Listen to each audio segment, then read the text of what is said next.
Hello दोस्तों, आप लोगों का मेरे यूट्यूब चैनल पे स्वागत है। आप लोग पर आज आदिकाल से कुछ क्वेश्चन लेके आए हैं। आदिकाल का एक नाम और से जाना जाता है वीरगाथा काल। आदिकाल का नाम अभ्रंश काल दिया किसने दिया था? चंद धर्म शर्मा गुलेरी ने। वीरगाथा काल की विशेषताएं हैं युद्धों का सजीव चित्रण। निम्नलिखित में से किसी हिंदी का प्रथम महाकवि कहा गया है सरप्पा को। प्रथम कवि कहा गया है सरप्पा को। भारतीय से बाहुली राज के कवि का नाम है मुनि जिन विजय। निम्नलिखित में से वीरगाथा काल में निम्नलिखित कौन सी रचना है? ललित लालाम। निम्नलिखित में से कौन सा ग्रंथ रासो परंपरा का श्रेष्ठ महाकाव्य है? पृथ्वीराज रासो। पृथ्वीराज रासो के रचनाकार कौन है? चंद्रबरदाई है। आगे देखिए दोस्तों कि निम्नलिखित रचनाओं में से कौन सी रचना वीरगाथात्मक है? पृथ्वीराज रासो है। विषमदेव रासो की रचयिता है देवसेन है। हिंदी साहित्य के आदिकाल की रचना नहीं है, यह पद्मावत नहीं है। यानी पृथ्वीराज रासो, कमाल रासो, अभिद्य पदावली, ये सब आदिकाल की रचना है। लेकिन पद्मावत जो है वो आदिकाल की रचना है। बुद्धिराज की रचयिता है सालभद्र सूरी। आदिकाल की रचना है अमित खुसरो।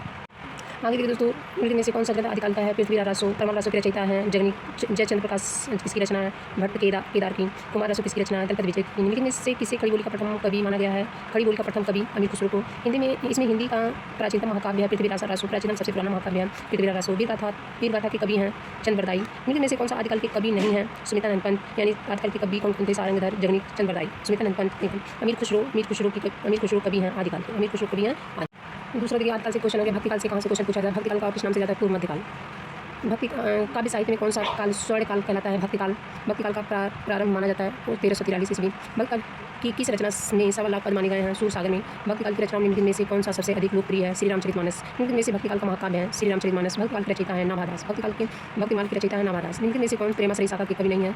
सूरदास चंद्रबरदाई। निम्नलिखित में से किस कवि को बाल वर्णन के क्षेत्र में सर्वश्रेष्ठ माना गया है? सूरदास को।